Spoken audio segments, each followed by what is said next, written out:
The chief of staff distributed the blue steel balls to the soldiers. "What are they?" he asked Charles. "Blue flame beads," said Charles. "If anyone's life is in danger, they can detonate these before they die. That way, at least they'll take some enemies with them. It'll also mean they can't be turned into zombies." The soldiers within earshot froze. They turned to Charles. "Thank you, sir," one of them called out. The others soon joined in. They seemed even more grateful than when he had given them the dark iron armor. "What a generous person you are, giving these people a means to kill themselves," Charles thought, mocking himself. "And to think some people think of you as heartless." Still, he was moved by how much the soldiers seemed to genuinely appreciate the blue flame beads. Although he had had the beads in his possession for some time, he hadn't been sure of the best time to give them out. He wasn't entirely sure of what had motivated him to deal out his trump card as such a last-minute decision, although he knew it likely had to do with the threat of Leonard's involvement in the Washington situation. Even if distributing the blue flame beads hadn't been the most rational decision, he knew that sometimes it paid to act on instinct. The full army of Nether Knights arrived across from them. Although the monsters' auras weren't particularly strong, just the sight of them was enough to send a chill through the hearts of the soldiers and the Dawnians. Tommy turned pale. "There's so many of them," he said. "More than 200.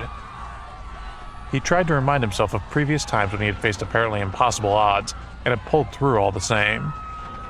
He wasn't the only Dawnian trying to calculate their chances. The others were thinking along similar lines. They prayed that Charles would be strong enough to take down the bulk of the Nether Knights.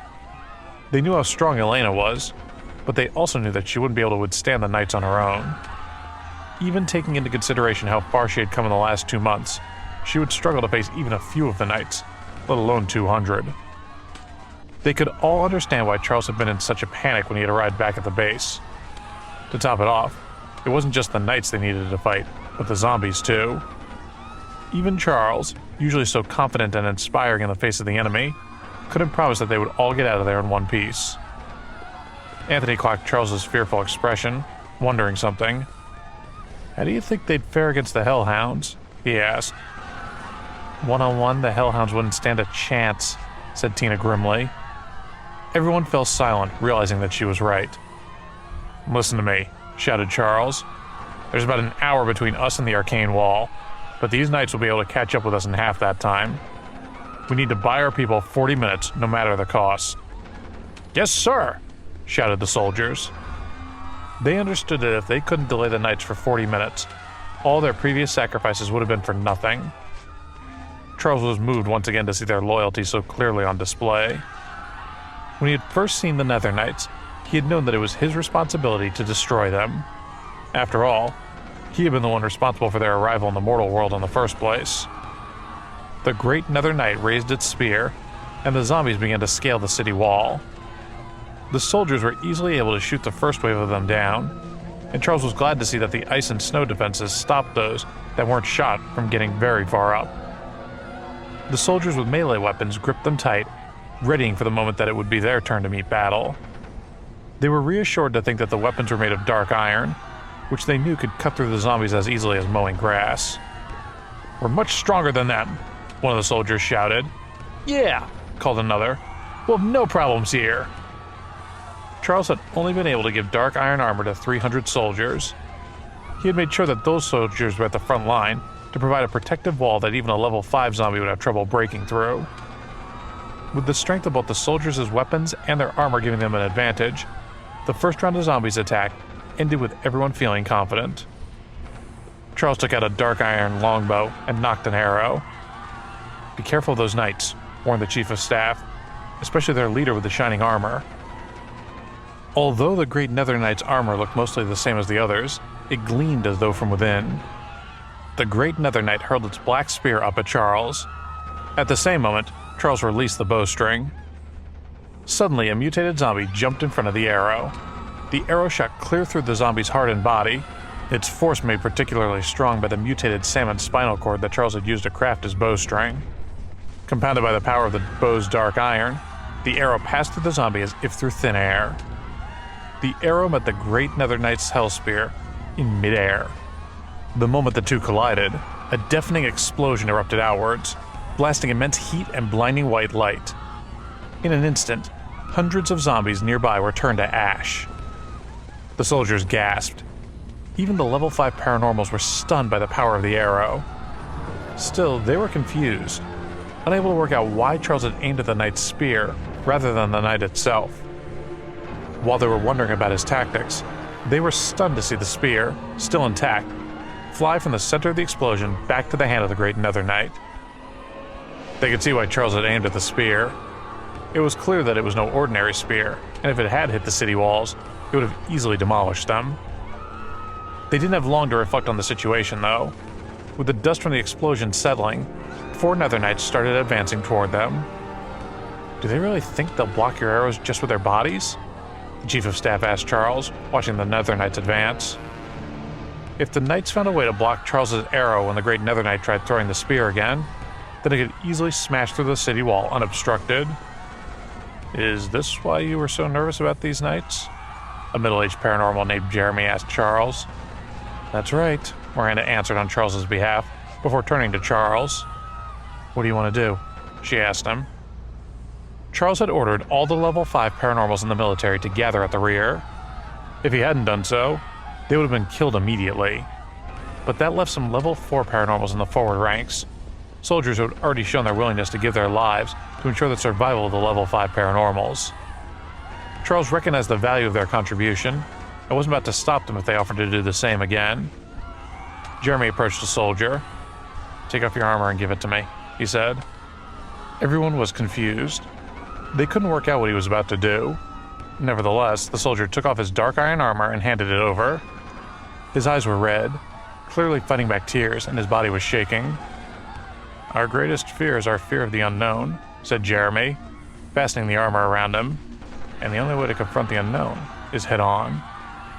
He climbed on his 2-horned horse and nodded to Lewis. You know what to do, he said. Lewis nodded back. All the soldiers around were confused. They had no idea of what was about to happen. He's calling on the power of the ancient army, Lewis said indifferently. We all know its strength. I'm going to help him out a bit. He clasped his hands, frowning with concentration, as he summoned the combined forces of his soul energy, true fire, and the heavenly wind. As the others watched, they realized what he was planning to do. Is he serious? Hugh said in disbelief. This is necessary if we're going to succeed, said Lewis.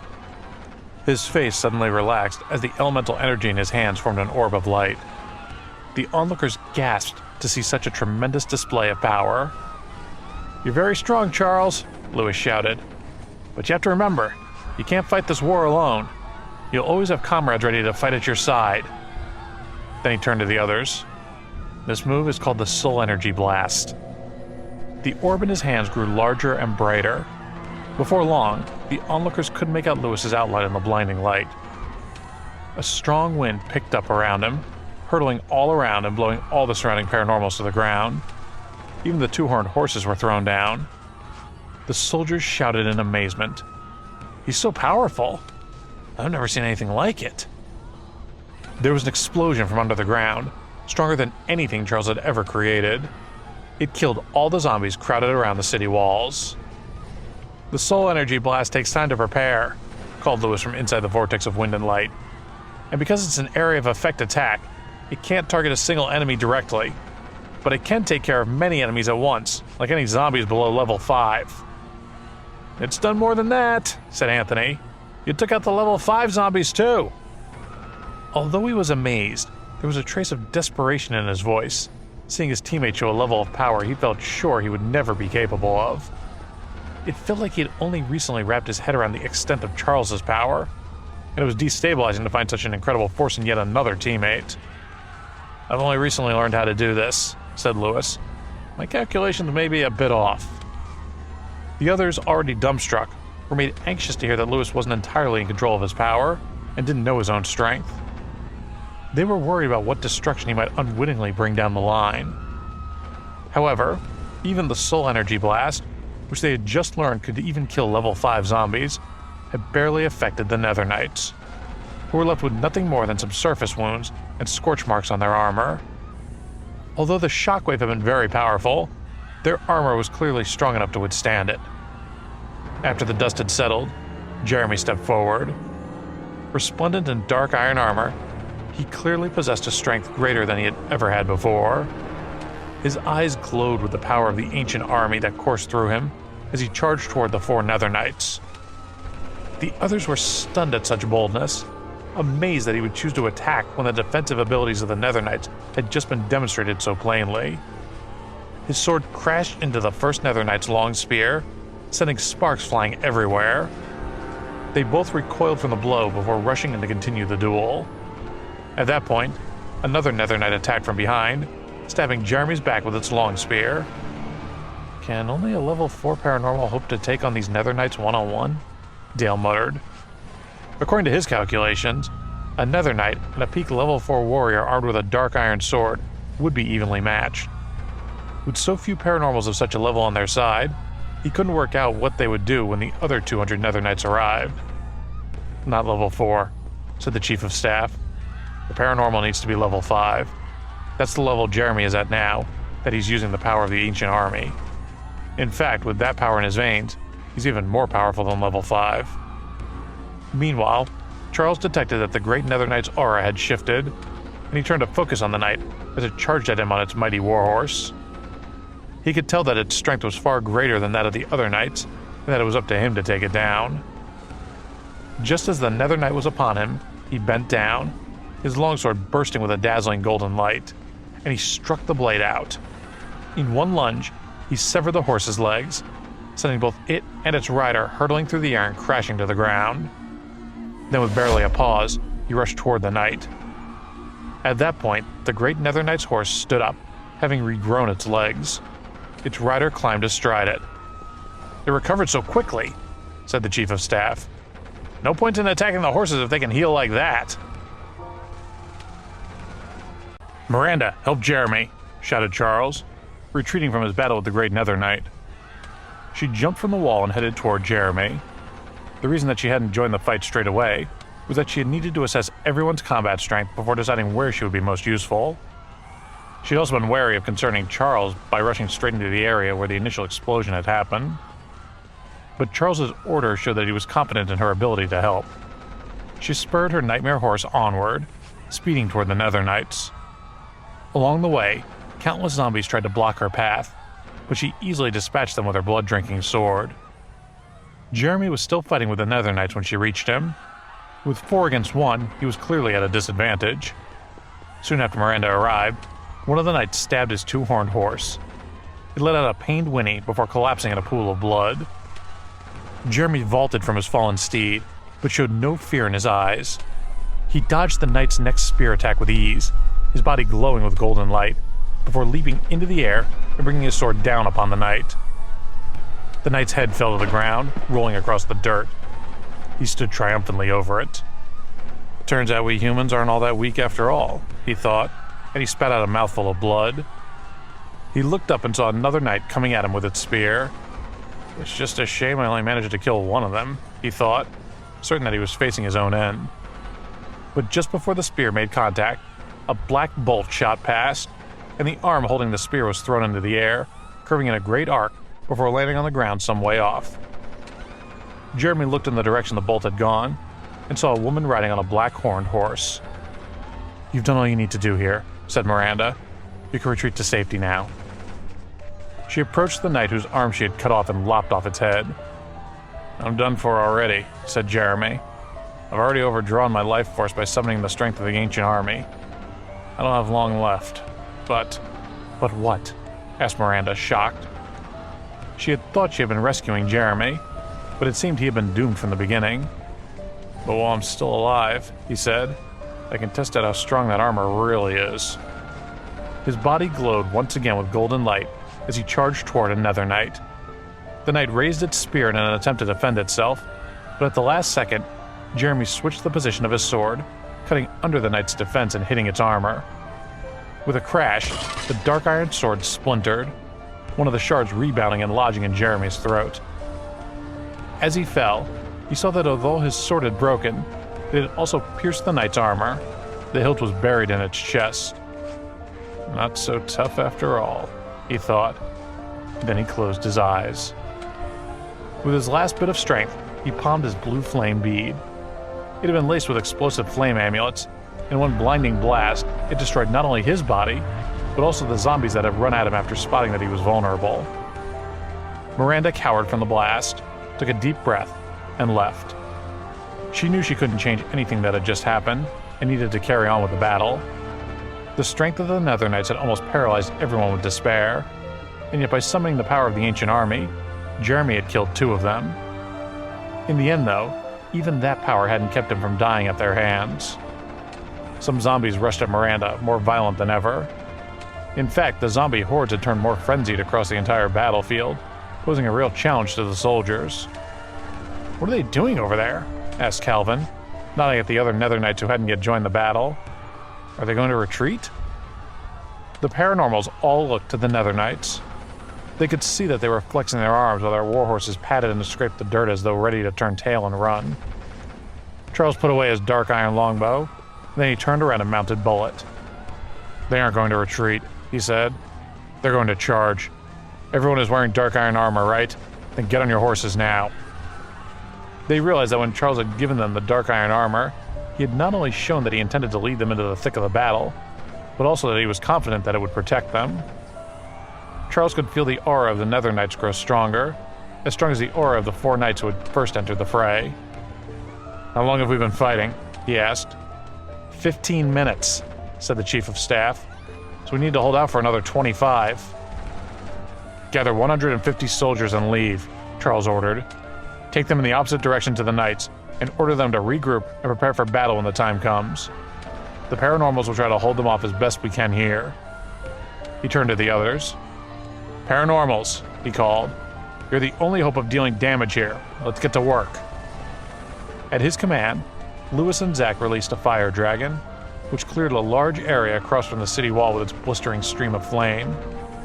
Next, Dale used his earth powers to craft steps for the soldiers to descend. The soldiers climbed down from the wall and fled from the Nether Knights. The Nether Knights charged toward the city wall. Strangely, the soldiers that remained there felt no fear. Instead, they were relieved that the battle they had spent so long helplessly anticipating was finally upon them. Besides, they weren't alone. Many hellhounds stood at their side. "Stay back," Charles ordered. The hellhounds patted the earth, eager to charge, but they obeyed him. The Nether Knights rushed at them like a flood. They raised their spears as they rode, clearing all the zombies in their way. They saw the zombies as mere pawns in their battle, and had no hesitation in killing them to reach their enemies sooner. Just before they reached the wall, Charles took out a dagger and cut his palm. Dark red blood dripped down and gathered into a spell array. The Nether Knights struck the city wall, smashing through its ice and crystal defenses. It fell, and the soldiers fell with it, leaping down to the ground. The zombies immediately rushed to them, impatient to reach their newly exposed targets. They were met by the 40 hellhounds Charles had summoned. The hounds had been unaffected by the collapse of the wall, and shot streams of hellfire in all directions, igniting the zombies and turning them to charcoal. Meanwhile, the higher-level zombies that were immune to the flames struck at the hellhounds. The battle between hellhound and zombie bought some time for the soldiers, who were still dazed by the collapse of the wall. They gathered themselves, and then they gripped their weapons and launched in to assist the hellhounds. A great roar erupted from the ruins. The rubble shook, and a giant 2-headed hellhound broke free, rubble and mortar spilling from it. Charles knew that the gate of hell in Alice's body was unstable, so he hadn't dared to ask her to assist with summoning any hellish creatures. He had relied instead on his spell array. The 2-headed hellhound was the most powerful creature that he could summon by those means. From its 2 mouths, it blasted hellfire at the Nether Knights. It was clear that it was using 2 kinds of hellfire, one blue and one black. Even after the blue flames had been extinguished, the black fire burned on, turning the knights to ash. "Why would the young master dare to provoke the Nether Knights?"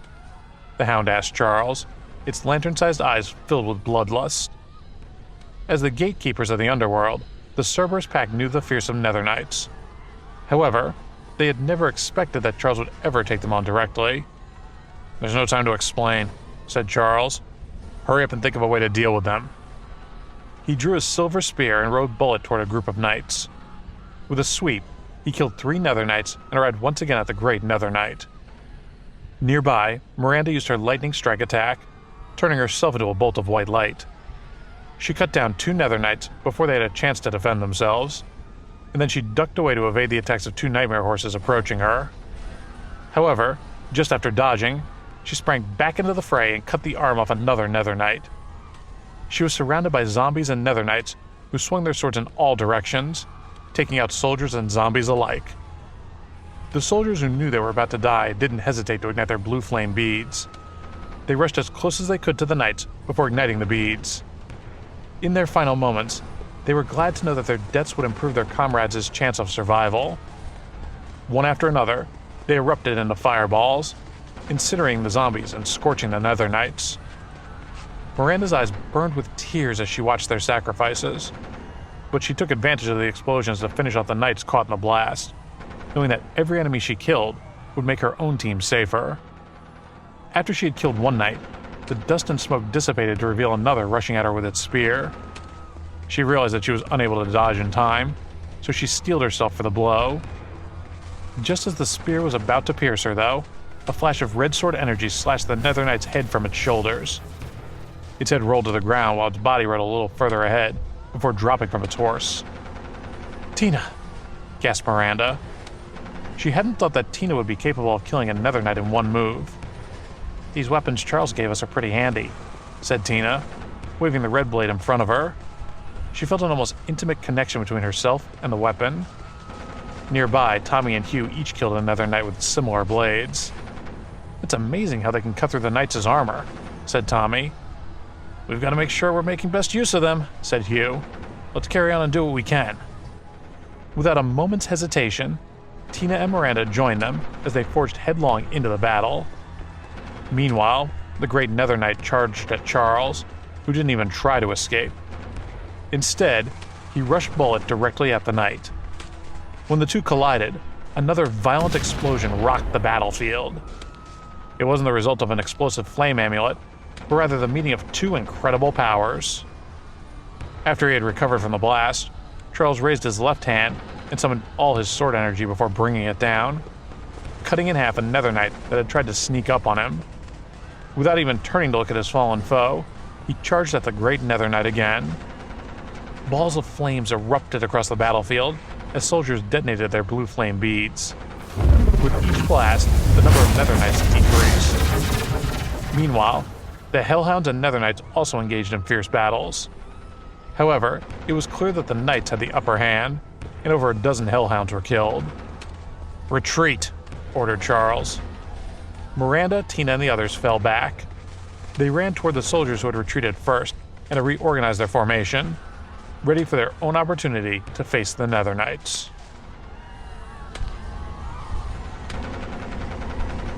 The Paranormals and Hellhounds had killed more than 30 Nether Knights.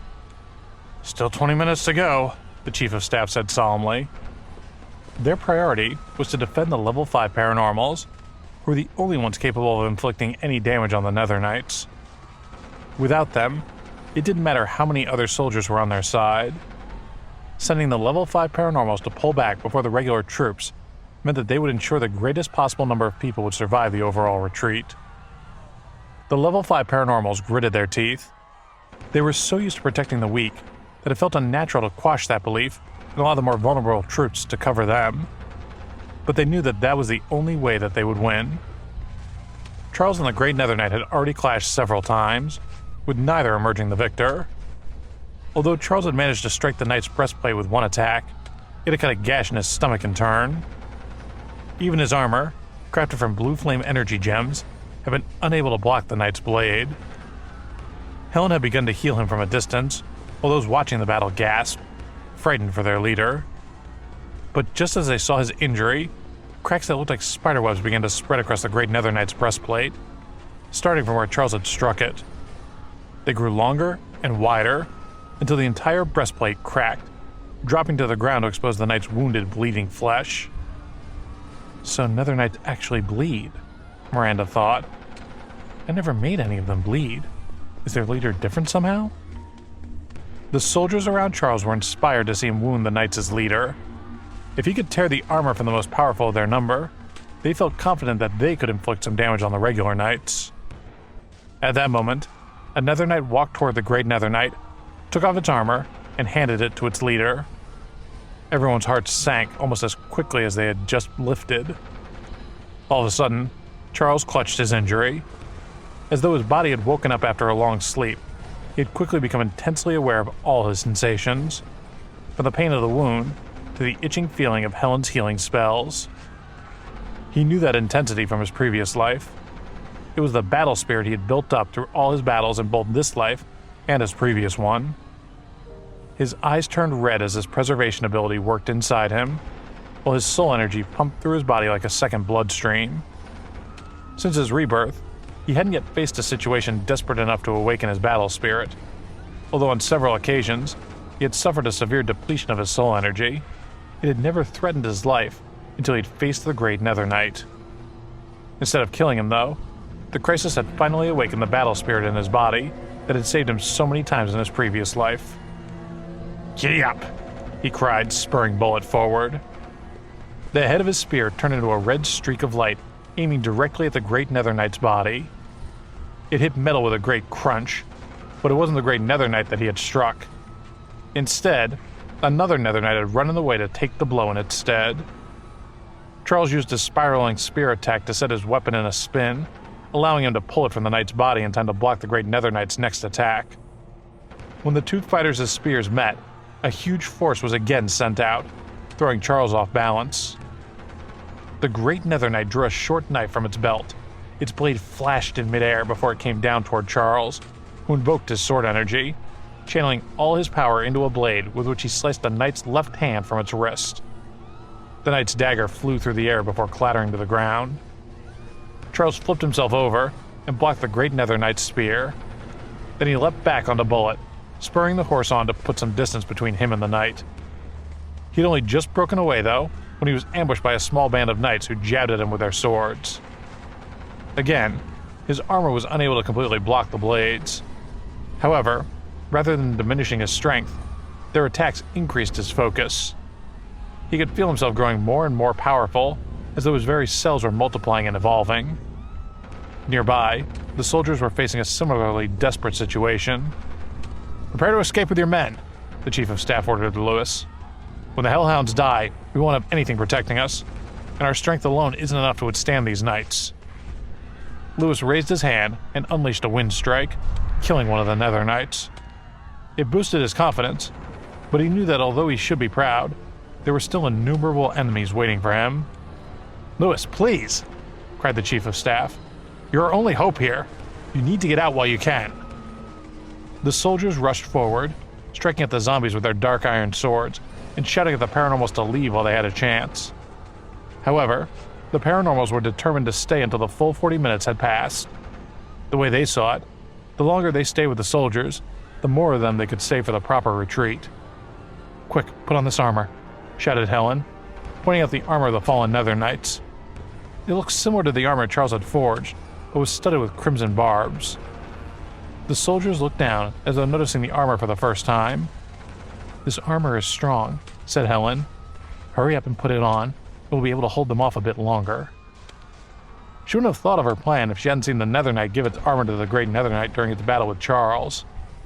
The soldiers did all they could to fight back their tears. When they looked down at the suits of Nether Knight armor littering the ground, they thought of how valiantly their comrades had given their lives in battle. With the paranormals providing cover fire, they donned the armor as quickly as they could. Although they weren't all able to put their hands on a full set, they were past the point of caring about looking the part. In their minds, the armor wasn't simply their best chance of seeing them through to the end of the battle.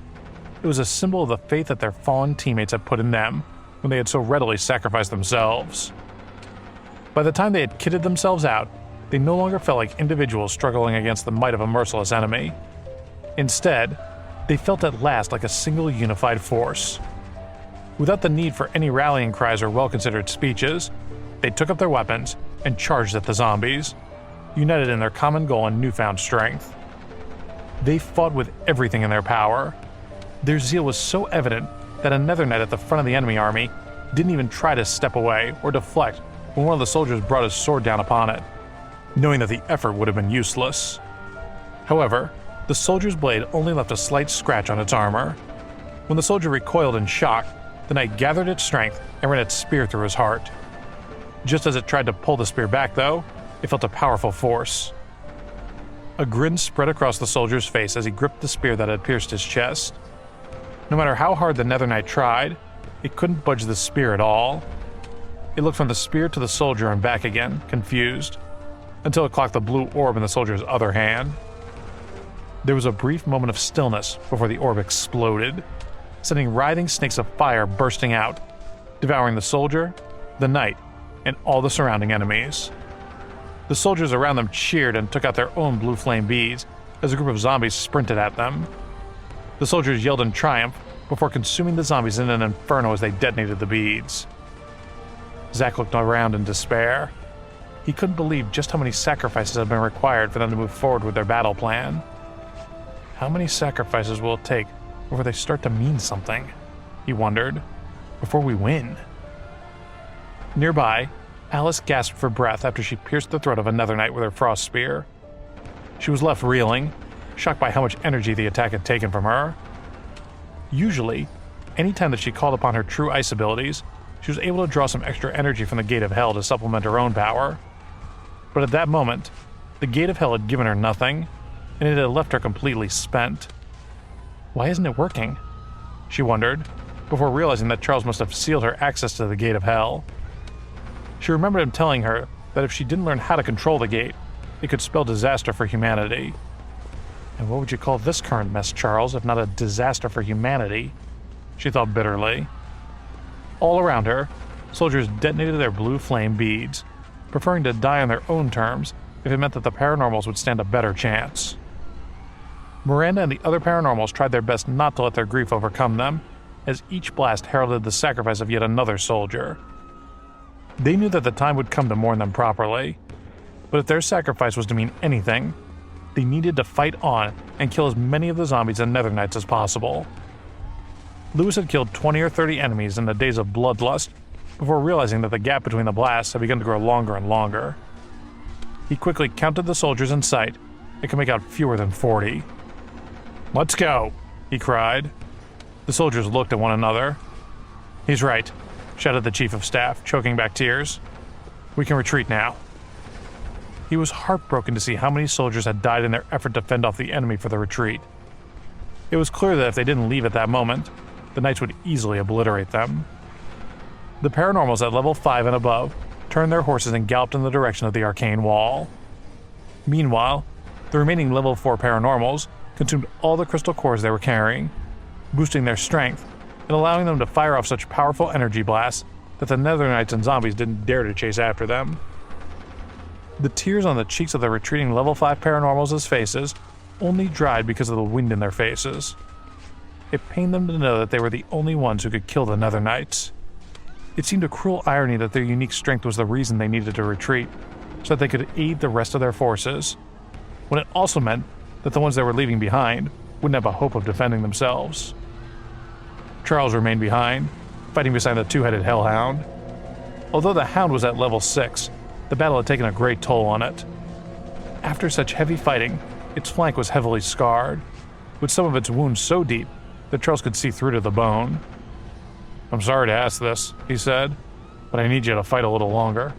We need to stall the knights as long as we can." The Hellhound didn't say anything, but the determination in its eyes told Charles that it would rather die protecting Charles than let down the name of the Cerberus pack. A group of Nether Knights approached, and Charles raised the Hell Sword that he had snatched from one of the fallen knights. He gathered all his innate sword energy into the blade. Within moments, the sword, which he had previously thought to be indestructible, turned into broken shards in his grip. Under the control of the preservation ability, the innate sword energy's power had reached a new limit. The more he made use of his preservation ability, the more he realized that its greatest use wasn't the agility or perception that it gave him, but its ability to amplify any other power he turned his mind to. It had multiplied his innate sword energy to a level he couldn't have dreamed of achieving without it. The only factors limiting the strength of the innate sword energy were the endurance of his own body and his ability to control his soul energy. Still holding the shattered blade, he brought his sword energy down through the air, cutting through the two Nether Knights in his way and creating a crack in the helmet of the great Nether Knight. All the nearby Nether Knights banded together, flocking to protect their leader. Bleeding heavily, Charles buckled over and spat blood into the dirt. He realized that he had spent too much energy. He took a deep breath and raised his head to face the great Nether Knight, but realized he could fight no more. So he leaped onto Bullet and turned to leave. He looked to his side to signal to the two-headed hellhound that it was time for them to go, but the hound had collapsed to the ground, clearly unable to rise again. They shared one final meaningful look before Charles dug his spurs into Bullet's side and sped toward the arcane wall, not allowing himself to turn back.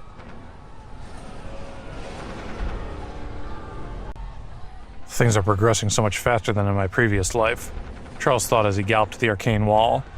Is it the butterfly effect? Or is it just that I didn't have enough experience and knowledge from my previous life to predict these developments?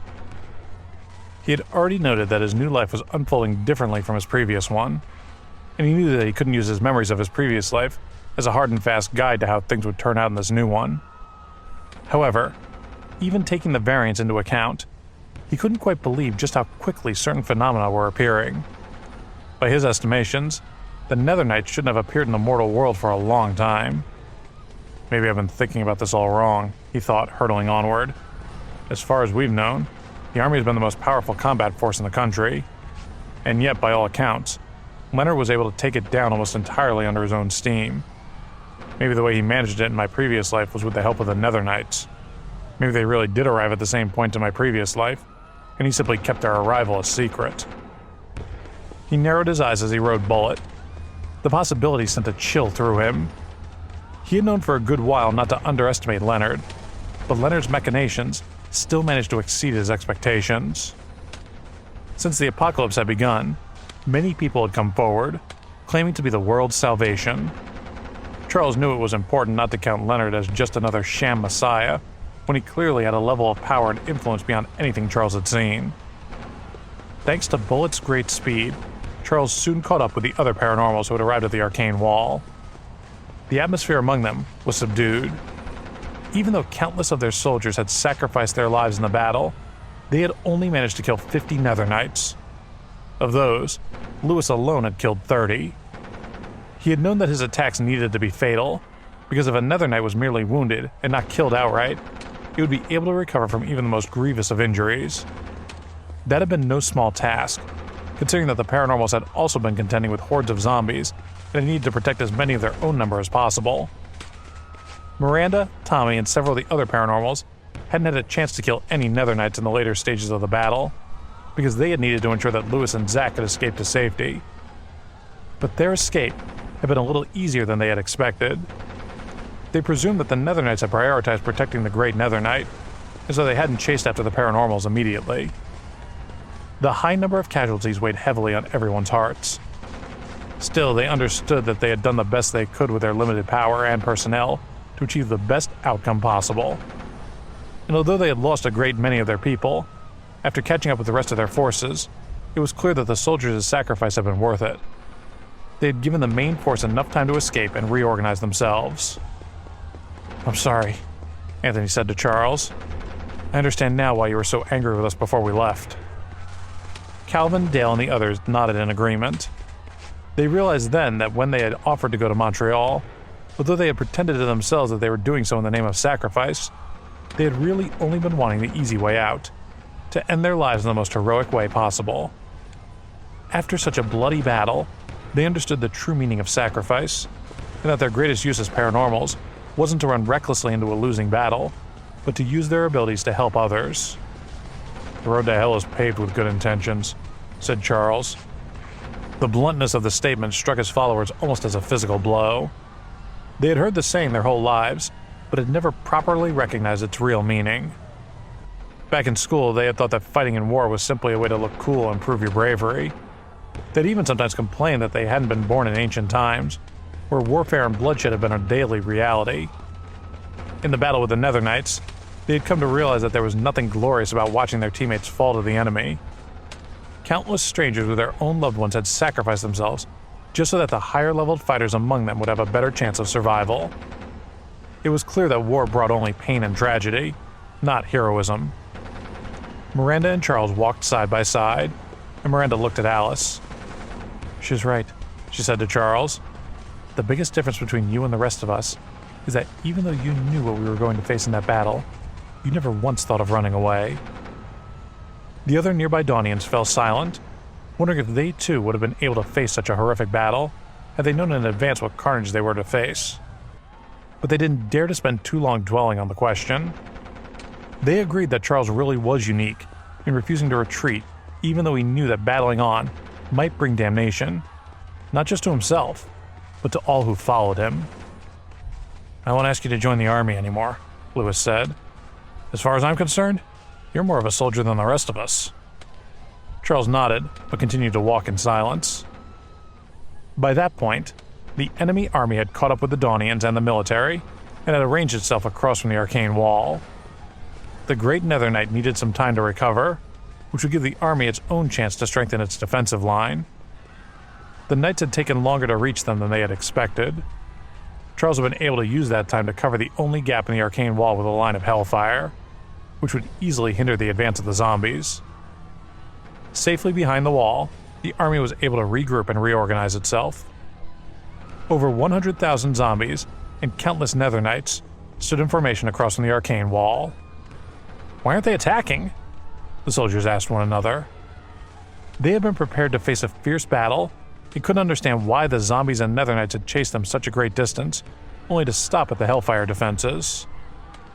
"If they're afraid of the arcane wall, then we need to capitalize on that," said Miranda. "If we can surround ourselves with arcane walls, we'll be safe." Although the idea made a lot of sense, nobody was very confident in its success. "We can't underestimate these knights," said Charles. "Don't tell me you've already forgotten how easily they took down the city wall." He looked at the sky. "The only reason they aren't attacking is that they're waiting for nightfall." Everyone was downcast. At first, the zombies had only been brainless creatures, easily dealt with as soon as the Dawnians had been able to overcome their initial fear of conflict. But since the Nether Knights had taken command, the zombies had become much stronger and smarter. A clerk arrived at Charles's side. "Sir," he said, "we've been able to reestablish communications with other parts of the area. We've updated their divisions with our current situation. They said they'll pay attention to what's happening here. In the meantime, they're sending reinforcements. They should reach us in the next few hours." The paranormals were buoyed to hear that reinforcements were on their way, but their relief was short-lived. "Who told you to ask for reinforcements?" snapped Charles. "Don't you understand what that'll mean? What happens when they draw their troops from other areas to help us, and then the Great Nether Knight sends its forces to those areas instead? What if Leonard uses this opportunity to attack elsewhere, and all the reinforcements have been sent here?" The clerk cleared his throat. "I did exactly as you said," he said. "I explained the situation to them, but they wouldn't believe me. I told them the dangers of moving troops in their current positions, but they wouldn't listen." "This isn't an unusual state of affairs," the chief of staff chimed in. "Although we've managed to restore communications, we still can't send images or videos. So although we can tell the other areas about the enemy army, until they see it for themselves, they won't fully understand what we're up against." "Think about it like this," said the clerk. "If the situation was reversed and we received a telegram about danger in another area, although we'd understand the threat, we wouldn't be able to properly comprehend it until we could see actual footage of it." Charles shook his head in exasperation. Just like any other body of power, the military's officers could only appreciate a particular danger when it was directly in front of them. He could also sense the ego and condescension behind the army's decision. In effect, the army was showing that it doubted Charles and his followers were able to fend for themselves, and that they should be grateful for any support the army could provide. "If they're so determined to misunderstand," said Charles, "don't let them misunderstand." "Just be sure they don't make any more mistakes," Lewis said to the clerk. "If they're determined to send reinforcements, make sure they leave enough soldiers behind to defend their current positions." He realized that as the army had already made the decision to send reinforcements, there was no way to change its mind. The best they could do was ensure the army did it in the most sensible way possible, with the fewest unnecessary casualties. "Yes, sir," said the clerk, and then he turned and left. "They're not being obstinate on purpose," Lewis said to Charles. It's just that they're working with limited information. Also, there are so many processes and chains of command in the military that this kind of decision-making is inevitable. Charles nodded. He realized that there was nothing he could do to change what had already been set in motion. He could only hope that they could defeat the zombies as soon as possible, so that he could then scope out the other areas affected by the nuclear blast. If he couldn't get to the bottom of the arrival of the giant statue where he had first found the knights, the result would surely be catastrophic. With that as his goal, he could certainly see some benefits in the army sending reinforcements. He knew it might even show them exactly how difficult the current situation was, in a way that telegrams and radio messages wouldn't. Nearby, he could hear raised voices. "We're here to help you kill the zombies, not to be killed by them," said a man named Roger, a member of one of the super squads. His arm was still bleeding from the battle, but his speech was so impassioned that he didn't seem to be aware of it. "We're risking our lives to hunt those monsters, but what do?" he continued. "You caused the zombies to rise up and kill our teammates in the first place. Explain yourselves." Next to him, a group of his teammates scowled at the military. "Nobody wanted that to happen," said one of the officers. "Nonsense," shouted Roger. "If you want us to fight for you any longer, you need to give us an explanation of just what the deal is with these zombies. Otherwise, we'll turn around and leave now." His teammates joined in. "That's right," said one. "Give us an explanation." "That's the least you owe us," said another. "How can you expect us to keep on fighting for you if you won't even tell us why?" asked another. Charles cleared his throat, and everyone turned to him as he said, "You really want an explanation?"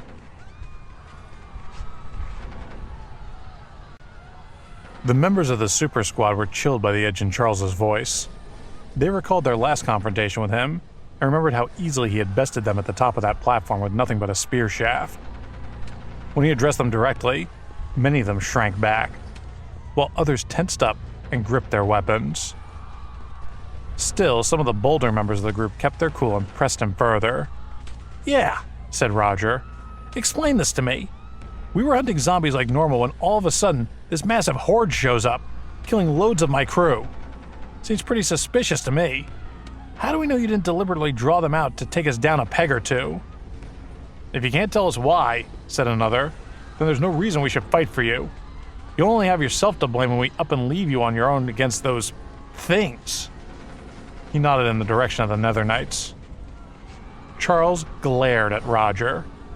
Although he had spoken with passion, his trembling hands and shifting eyes betrayed how terrified he really was. It was clear that he had only signed up so he could enjoy the spoils of war. He hadn't expected his life might actually be on the line. Regardless of his obvious nerves, his teammates were emboldened by his courage in speaking out. "We just want an explanation," said one. "You guys did something to provoke all those zombies. Why?" "We're here to help you," said another, "so it's your responsibility to protect us in return."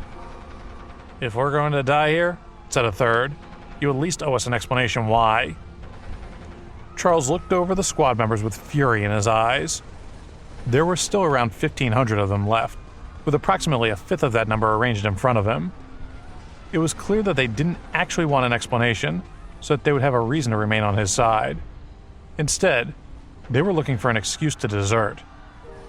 Many others, who hadn't even considered deserting, had started to think twice after seeing so many of their team taking a stand. It was clear to them that if their teammates left, it would leave them with an even smaller chance of survival. "You really want an explanation?" asked Charles again, and then he chuckled with malice. "In that case, can someone explain to me why the world has turned out this way? Why did living people suddenly turn into man-eating zombies? Why did bugs start attacking us? How did wild animals start going crazy? Which of you can explain these things to me? You see those zombies on the other side of the wall? 2 months ago, they were living, breathing humans, just like you and me. Now they want to eat us. Why?" The members of the super squad had taken a few steps back, shaken by Charles's outburst. Their anger had left them. In its place, they felt only confused and sad. His words had reminded them of just how little the past 2 months had made any sense. They were truly living in an era of sorrow and disaster. The peaceful and reasonable world that they had taken for granted had been obliterated overnight, replaced by a waking nightmare. Although it had only been 2 months, they could hardly even remember their previous life. Only in brief flashes or in dreams could they reach it again. "You asked me to explain why the zombies did this or that," said Charles. "There is no explanation. We don't know why the world changed. There are few certainties now. The only thing I know for sure is that you signed up to fight for us, to use your powers to help us as best you can, and you have to deliver on that promise. So get back to your posts." The squad members were torn. They were afraid of Charles and the enemies beyond the wall in equal measure. They couldn't accept that his only answer to their question was that they had to keep on fighting for him. "You're all talk," shouted Roger. "You use all these flowery words, and yet you can't do the grown-up thing and take responsibility for bringing this danger on us all. Why should we pay with our lives for your mistakes? If you can't give us any better explanation, we're leaving." He turned away, gesturing for his teammates to join him. Although many of them instinctively moved to join him, the rest hesitated, trying to work out if they were really prepared to commit the crime of desertion. In the end, most of the squad remained silent and stayed where they were. While they agreed with Roger in principle, they simply weren't prepared to abandon their posts. "If you're going to leave, hurry up and do it already," said Charles, sweeping his eyes across the group, most of whom avoided his gaze. A woman stepped forward. "These people are scared for their families," she said. "If something happens to them in battle, what'll happen to their loved ones? We just need something to keep our hope alive, to convince us that our sacrifice here isn't in vain. Don't you understand?" Charles stared at her, recognizing her as the spy who had spent the night with him. "Oh yes," he said bitterly. "I understand very well." The others in the group looked from Charles to the woman, unsure what was happening. They didn't have to wait long, though. In an instant, Charles unsheathed his sword and ran it through her chest. You, the woman stammered, looking down at Charles's sword as it pierced through her chest. She shuffled backward a few steps, her expression switching between panic and disbelief. Then she fell to the ground. "You all demand explanations and understanding," said Charles, wiping the bloody blade on the woman's clothes. "Well, now you have to understand me." He waved his hand, and a strange arrangement of colors appeared around him, blooming outwards to encompass all the squad members who had wanted to leave. "What is this?" Roger asked. His teammates tried to push against the walls of the cage that trapped them, but to no effect. "Why can't we break it?" one of them asked. "What are you doing?" shouted another. "Let us out!" They began to panic. They didn't know exactly what Charles planned to do, but they had seen how thoughtlessly he had murdered the woman in cold blood, and it didn't inspire much hope for their current predicament. "You really think you can take us all on by yourself?" Roger asked. He turned to his teammates. "This guy's insane. He wants to kill us all. But we've got to kill him first." The others hardly heard him. They cowered in front of Charles, who had raised his crimson flame sword high in the air. None of them dared to make a sound, let alone try to defeat Charles. Seeing that none of his teammates were joining him, Roger felt his stomach drop with fear. "Since none of you are willing to make the first move," said Charles, "then let me go first." In a flash, he disappeared from his position and reappeared directly in front of Roger. Roger didn't have a chance to use any of his powers before Charles slashed through his chest from his left shoulder to his right hip. Roger let out one final rattling breath before collapsing to the ground. The others shuffled to the far corner of the cage. The difference in power between the two sides was apparent and absurd. The squad tried to assess their options, wondering if, after killing their leader, Charles might forgive the rest of them. Just as some of them had started thinking about that, someone from further back in the ranks shouted, "Let's rush him! If we don't all try taking him down, we're dead meat!" The words were like a spark lighting a fuse. Although some of the squad members cursed the person who had made the suggestion, it was too late to change the momentum of the crowd. The squad cried out, desperately firing all their fire and ice powers at Charles. Charles ran at them, their attacks glancing off him without causing any harm at all. Any notions the squad might have had of working as a team were immediately quashed as each of them thought only of protecting themselves. There were nearly 300 of them against one man. It seemed impossible that they would lose. However, before they could rally themselves, a red light bloomed at the tip of Charles's crimson flame sword. "You want explanations?" he roared. "Maybe this'll explain a thing or two." With his incredible sword energy, he swept the blade left and right, taking the lives of everyone within reach. "You think you can come and go from the battlefield as you please?" he shouted. "That you can switch sides whenever you feel like it?" In the blink of an eye, he had killed dozens of them with the power of his blazing sword energy. "If you desert, what happens to the people you leave behind?" he continued. "The people who choose to swallow their cowardice and face the danger head on. We all have families to protect." His words were mostly drowned out by the screams of the Super Squad members, begging for their lives and trying to explain themselves. Some desperately tried to rally the remaining members against Charles, while the others shouted to each other that they should admit defeat and surrender. Fueled by a righteous fury, Charles carried on. "We don't protect them by ducking out of the fight when things get tough, but by battling all the more resolutely, especially in those moments. So understand this. No matter what it takes, we will win this war. Me and those at my side who are willing to do what it takes." He halted, looking down at a paranormal who had kneeled at his feet. He raised his sword, apparently ready to bring it down to kill the person begging for his forgiveness. The paranormal kneeling in front of Charles begged for mercy. "I realize now how wrong we were," he said with tears in his eyes. "Please don't kill me." The other paranormals kneeled on the ground one after another in surrender. "We admit defeat," one said. "Please forgive us." In the blink of an eye, almost everyone was groveling. Only a few of the more defiant squad members remained standing. As the crowd of deserters continued kneeling, Charles charged in, sword in hand. "No," was all they heard, and then they felt the rumble of sword energy. Before they could protest, blood splattered everywhere, and the dead bodies of their comrades were strewn all over the ground. Both the Daunians and the army murmured excitedly as they watched the gruesome scene unfold. They were okay with executing the deserters, whose presence was an offense to the warriors who had stayed and fought on the battlefield. If the deserters were allowed to escape the consequences of their treachery, what kind of message would that send to everyone else? The rules of war were clear. The punishment for cowardice was death. On the other hand, everyone was a bit surprised by Charles's monstrous display of power. "I thought he was injured," one paranormal muttered.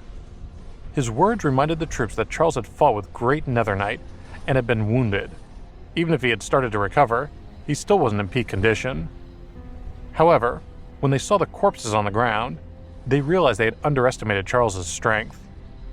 If he could kill so many paranormals so easily when in an injured state, how powerful had he been when he had gone up against the great Nethernight in prime condition?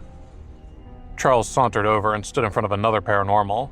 He glared at the man and said, "You were the one who called for everyone to attack me, weren't you?" The paranormal's eyes were full of fear. He was about to say something when a blinding sword energy flashed past, cutting off his words and his life. The rest of the deserters didn't dare to move. Since they had surrendered, they didn't think Charles would have any reason to kill them. But he pointed his sword at two others, saying, "Your turn." Two more bodies slumped to the ground, and then carnage ensued. The deserters trembled with shock and terror, wondering how he could so accurately pinpoint the people who had been shouting in the crowd. Someone several hundred yards away suddenly stood up and accused Charles. He pointed and said, "You're just using one person as an excuse to kill us all." Then he turned to the others, saying, "Listen to me. He can't be trusted. He just wants us to surrender and wait to die while he kills us one by one. He won't spare us." However, no one responded or stood up with him. When he heard the silence of the crowd, a look of intense sorrow filled his eyes. He realized he had made a mistake.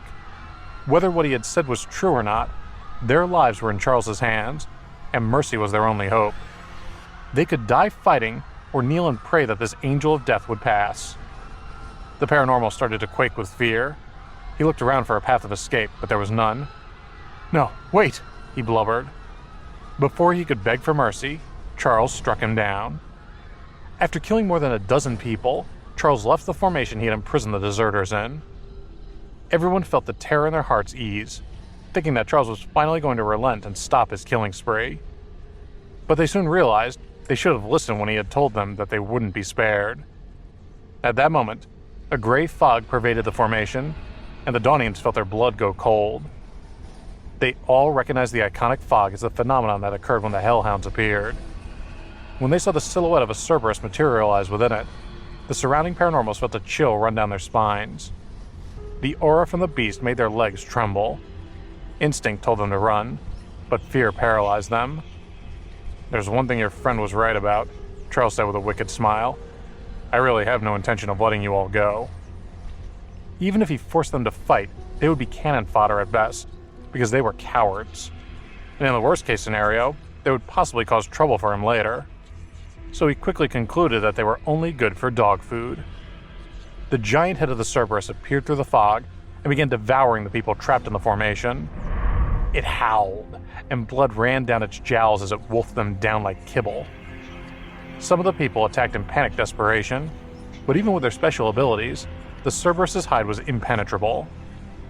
They wailed as they were overcome by the most bitter regret. Several of them cursed Charles in their last breaths. "No, you demon! Charles, you won't get away with this. Even if you go to hell, I'll hunt you down there. We'll become evil spirits and plague you for the rest of your life." However, Charles was unmoved in the face of their threats. Humans could turn into zombies after death, but if they were weak in life, they would remain weak in death and be no threat to him. No matter what the deserters became, however, they would still serve as an appropriate meal for the Cerberuses, whose appetite had grown tremendously since some of their curses had been removed. Charles turned to the Cerberus and said, "I'm sorry for causing your pack to suffer such heavy losses. I'll remember this and reward your sacrifice." Although he was a little unwilling to admit it, in the previous battle, the Cerberus pack had played a far greater role than the soldiers who had died. It was precisely because of the sacrifice from the Hellhounds that his level 5 paranormals had been able to retreat safely. Everything had happened under the circumstances that Charles had already foreseen. If not for the two-headed Hellhounds that had fallen in battle, the Nether Knights would have massacred his army. The creatures had sacrificed themselves because of the hope that Charles brought to their pack. "Thank you," the Cerberus said, licking its chops. "Those crunchy deserters were a good start." The other Cerberuses looked at the Nether Knights behind the arcane wall. "Is this your enemy?" one asked. "What an annoying, corrupted aura it has." Charles nodded. "That's right. These Nether Knights are very difficult to deal with. I'm going to need your help." The Cerberus nodded, saying, "Sure, but those aren't Nether Knights." Charles's eyes widened. "They're not Nether Knights?" he repeated to the Cerberus. "Then what are they? Are the records in the ancient book and the collective knowledge of the paranormals wrong?" he wondered. "I don't know what they are," the Cerberus said. "If I only look at their bodies and auras, they're no different from real Nether Knights. However, it would be more accurate to say they are a manifestation of the underworld. Our pack once guarded the gates of hell, because we fought alongside the Nether Knights for such a long time. We have a deep bloodline connection with them, but I can only feel a disgusting degeneration from their bodies." "In other words, they have the power of a Nether Knight, but they're kind of like a golem instead?" Charles asked. The Cerberus nodded and said, "That's right. I can't help feeling the urge to rip them open because of that terrible energy." Even though the Lord of the Underworld had cursed the Cerberus pack, they didn't have any hostility toward him. If there weren't punishments for making mistakes, what were the rules of the Underworld for? Although the Hellhounds were tortured by the curse, they felt no disgust for the knights who had been their comrades. But the knight-like creatures that had appeared in the human world were something entirely different. Charles didn't care about their identities. It was something to look into after the battle. "Whether they're real Nether Knights or not, they're our enemies," he said. Knowing the Cerberus pack was on their side made the soldiers feel at ease. After the Hounds had so brutally dealt with the people who had tried to escape, the remaining paranormals quickly fell in line. Charles knew it was unrealistic to expect them to be completely loyal, but at least they would obey orders. He went to Lewis and the other military personnel and said, "I really can't give you those mounts you wanted, but I can give you an opportunity to make a contract on your own." He gave Lewis a copy of the contract mark for the Nightmare Horse. "So that's how it is," Lewis said, looking at the mark. He understood why Charles had been discreet about the two-horned horse. The contract was like a master-servant contract, but the master had an obligation to protect the creature they controlled so the species wouldn't go extinct. Otherwise, the creature would rebel and fight to the death on its own terms. However, the number of horses was limited, and as mounts, both two-horned horses and nightmare horses alike would be equivalent to cannon fodder. It wasn't that Charles didn't want to give the soldiers more mounts. He just wasn't able to because he couldn't prioritize supplying the military over endangering the future of the entire two-horned horse species. I understand, Lewis said, smiling bitterly. It looks like I should go to hell when I get the chance. I have a certain reputation in hell, which is why I can survive there, Charles said. You'd better not take that risk since your existence is the greatest threat to those Nether Knights. We need you alive. Lewis nodded. Although he was a level 5 paranormal, even if his power only increased by 50%, he would be more powerful than the rest of their forces combined. The real world was different from online games. His opponent didn't lose hit points when he landed a punch. If an attack wasn't strong enough, there would be no breakthrough in defenses, and no hit to vital organs. In real life, you didn't always get the opportunity to wear your opponent down, because they could recover if given the opportunity. Lewis summoned the Nightmare Horse, and quickly used his strength to tame it. With his skill, it was easy for him to do. Just as he was familiarizing himself with his new mount, reinforcements arrived. A fully armed force of 2,000 soldiers approached, and an officer stepped out of the formation and reported to Lewis and the Chief of Staff. The 135th Division is reporting for duty, he said. We've been ordered by General Arthur O'Connor to come and replenish the ranks. We appreciate the gesture, but now is clearly not the time, Lewis said. It would be best if you turned back. The officers who had come to support them looked embarrassed and angry. This was a slap in the face, and it was obvious that their side needed the help. Don't let your own pettiness stand in the way of us fighting against our common enemy, one officer said. This isn't the time to look a gift horse in the mouth. This is stupid, he thought. The army is facing a serious enemy, and they want to hold a grudge? A voice rang out from the crowd. I know you guys won't believe us no matter what we say, so take a look for yourselves. Helen approached the officers and threw some broken pieces of armor on the ground. Then she pointed at the Nether Knights and said, This is the armor worn by our enemies. Those who are strong enough to cause damage to this kind of armor, bring them to the front. If they don't meet the standard, there's no point in them participating in the battle. The officer looked at the armor on the ground and sighed. Are you serious? He said. We need to work together, and we don't have time for this. After the battle is over, we'll settle our differences. All of the armor was broken.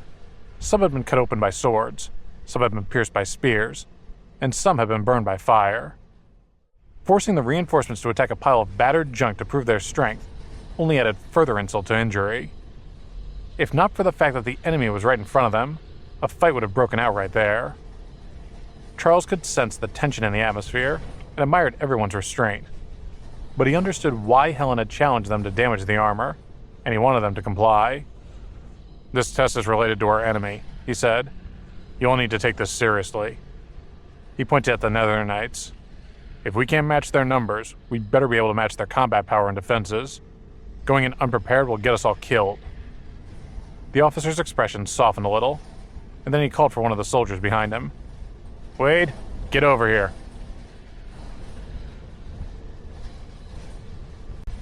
Wade was a determined-looking soldier. He stepped out of formation and saluted the officer. Yes, sir, he said. Helen picked up a fragment of armor and threw it at him. He quickly drew his sword and swung with precision, and the armor fragment clanged to the ground. Then he sheathed his sword. Although his expression didn't change, his eyes were filled with fiery battle intent. If not for his outstanding military reputation, he would have taken action to defend his dignity. Swatting at a piece of broken armor was humiliating. But he was a man of duty. If he had issues, he would have to wait to address them until the battle was over. How was that? He asked, looking at Lewis and Charles. Charles casually picked up the broken armor, inspected it, and handed it to the officer. We need someone who can penetrate the armor, he said. Your soldier barely put a ding in it. The officer snatched the armor and stared at it in disbelief. There was only a scuff mark where the blade had made contact with the armor. Wade, pull out your sword again, he said. The soldier looked doubtful, but pulled out his sword anyway. His mouth fell open, discovering a huge dent in his weapon. He took the armor fragment from the officer's hand and stroked the tiny mark on it. Then he shook his head, bewildered. How is this possible? Holding up his sword, he said, This blade was crafted from the spine of a level 5 zombie.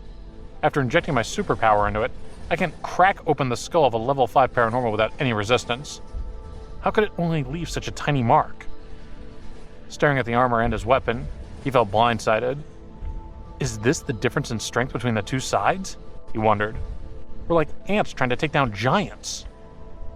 I know there have been some misunderstandings between us, Helen said, but you guys have to understand one thing. We're on the same battlefield and facing the same enemy. We're as serious as you are when it comes to winning. The officer took a deep breath, finally understanding the intent behind the armor demonstration. He realized that Helen and the others hadn't been trying to humiliate anyone. Instead, they had brought some vital information that had potentially saved them massive casualties. Facing such impenetrable defenses, ordinary soldiers and weapons were of no use. Then, Charles turned to another paranormal and said, "You're a level 5 blade-type paranormal, right? Take out your weapon and come at me with everything you got." The paranormal gave his commanding officer a look of hesitation and asked, "Is he serious?" "Do as you're told," the officer commanded, "and don't hold back." "Yes, sir."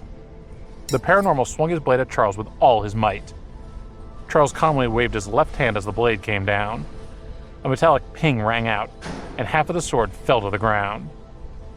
The paranormal looked dazed at the broken blade in his hand. He couldn't believe what he was seeing. The other paranormals among the reinforcements all gasped as they watched the blade energy of the level 5 warrior snap like a twig. They wondered what kind of power it took to pull off something so fearsome, and they realized that Charles clearly had an unparalleled level of expertise. Charles looked at the paranormal and said, "I know this is difficult for you to accept, but this is the challenge that lies ahead. That's the strength of the enemy we have to face. They're stronger than we thought they would be, stronger than we ever could have imagined. This battle will challenge your courage and your sanity," he continued. "You have to open your eyes, analyze the strengths and weaknesses of both sides, and pass the information on to your superiors." The officer nodded, indicating that he understood what Charles meant. Then he gave a salute, gathered the rest of the paranormals, and started to study the armor fragments. There were more than 100 Nether Knights behind the arcane wall, and they all wore the same armor. The soldiers wondered what kind of monsters they were fighting, and how they were going to survive. After the group finished studying the armor, they all looked a little pale and very discouraged. Even the broken armor was extremely resistant to damage. How were they going to fight against such a powerful enemy? If they couldn't even penetrate their opponent's armor, could it even be considered a battle? "Wait, take 300 people to escort some of the fragments back," the officer said. "You have to report the strength of this enemy to General O'Connor and tell him what we're facing. It is vital that you get this information back to him. You cannot fail." As a senior commander, the officer naturally understood the battle could be won or lost with a single mission. "Understood," Wade said, looking more determined than ever. He quickly counted off 300 people, led them to the back of the arcane wall, and headed back to base. It was getting dark, and they were destined to encounter unexpected danger on the way back. But they had no other choice. The information was well worth the cost of 300 soldiers. Just then, 4 more reinforcements rushed over. Charles asked one of them to do some calculations so they could better understand their enemy's strengths. In the meantime, Charles and the others started to prepare for battle. As night fell, the dormant zombies that lined the arcane wall started moving around restlessly, and some began trying to pass through. The Nether Knights that had stood like statues throughout the day also began to move. Seeing the Nether Knights wake from their slumber, the Cerberuses opened their eyes and emitted a strong aura. Meanwhile, the zombies became more and more restless. "Is the battle about to begin?" one officer asked. Everyone steeled themselves for battle. After a few hours of waiting, it was finally time to go to war. Being new to the battlefield, the reinforcements were brimming with expectation. But enemies that wore armor forged from unholy cold iron were not to be underestimated. "How are they going to deal with the arcane wall?" one officer asked. "It's formed from hellfire." A few military officers looked at the wall, and their eyes revealed their fear. Although they had seen it in their own reports, they were still shocked when they saw the immense and deadly barrier with their own eyes. "Charles, didn't you say you had a solution for the disadvantage of a night battle?" Lewis asked. "I told our people to get ready," he replied. "When the time is right, I'll release them. Send the order now. No one is allowed to look back." "Understood," Lewis nodded, and the messenger beside him took off. On the other side of the wall, a horde of zombies separated, creating a wide gap, and the Nether Knights came rushing through them. "Are they going to try to charge through it?" someone yelped in horror. The experts on the defensive line were shocked. They never thought that the enemy would use brute force. The Nether Knights drove their black warhorses straight into the arcane wall. They didn't seem to be affected by the flames at all. However, after the knights entered the arcane wall, they didn't continue with the breach. Instead, they raised their black spears in the air and stabbed the ground. Under the uniform attacks of the knights, the foundation of the arcane wall started to shake. Dark blue hellfire erupted, instantly killing hundreds of zombies while slowly singeing countless others to death. The damage from the arcane wall alone incapacitated thousands of zombies. However, the people on the other side of the wall didn't reveal the slightest look of joy. They could see that the Nether Knights had mostly withstood the onslaught. "How are we going to face such terrifying monsters?" one officer asked. Seeing that there were more than 100 knights charging at them, everyone was filled with anxiety. Miranda and the others mounted their horses and eagerly waited for orders. Previously, when they had been retreating, they had been in a state of depression, but with so many comrades by their side, they felt encouraged. As a section of the arcane wall broke off, hundreds of zombies flocked over the gap. The chief of staff gave the order, and more than 1,000 machine guns fired at the same time. Under the barrage of bullets, countless zombies fell down. Even in the post-apocalyptic era, the power of firearms couldn't be underestimated, especially when dealing with brainless zombies in a head-on battle.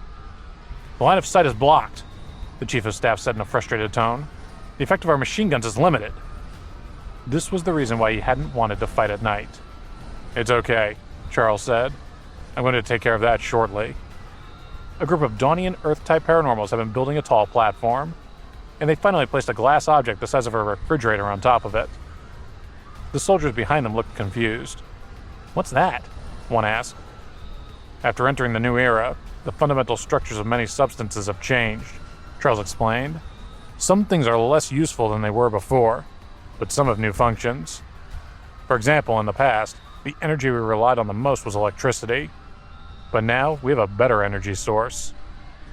With this explanation, the glass on the platform suddenly released a pure white radiance, illuminating the night sky.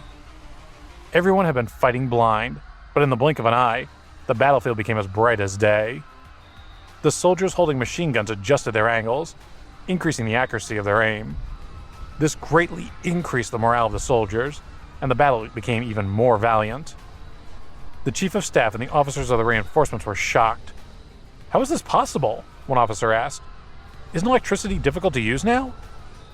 Because the subtle structure of many substances had changed, some communication technology and electricity were no longer effective. Although some electric lights still existed, the light they provided was limited. It wasn't possible to illuminate an entire outdoor area with ordinary light bulbs. "It's a crystal core," Charles answered. "It's a highly stable and pure source of energy. As long as it doesn't exceed certain parameters, it's also very safe. Using it to generate electricity would be considered a waste under normal circumstances." "Can you sell this technology to our military?" the chief of staff asked excitedly. Then he looked a little embarrassed and said, "We don't have much, but this technology would be invaluable to us." Charles shook his head and said, "We'll talk about the price later. The most important thing right now is to win this war. If we don't, all this talk about money and crystal cores won't matter."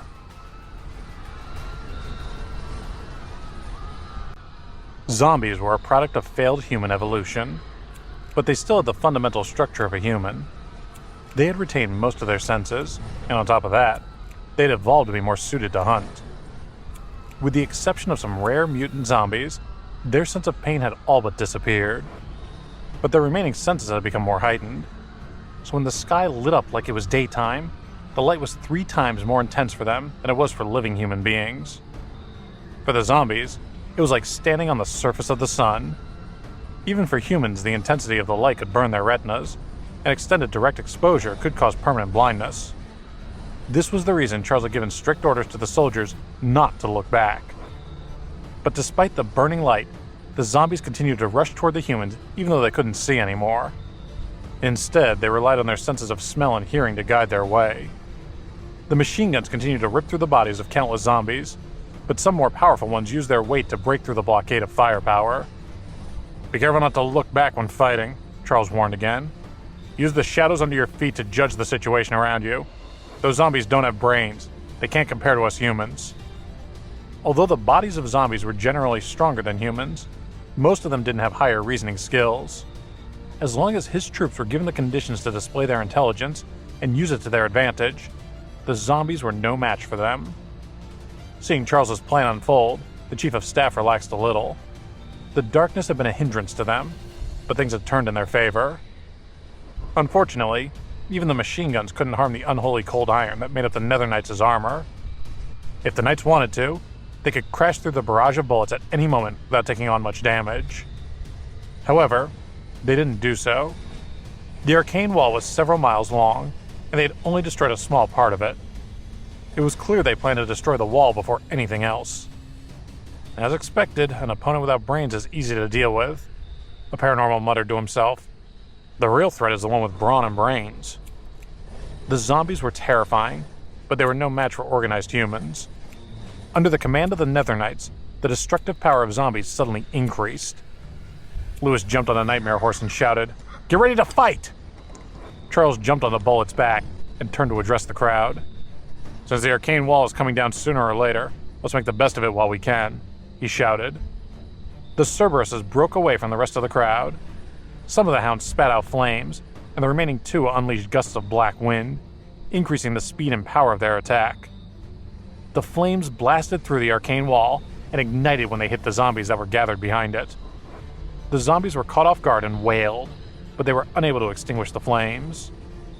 The attack had destroyed at least 3,000 zombies, but there were still several thousand scrambling around, covered in flames. Only a few higher-level zombies have been able to survive the attack.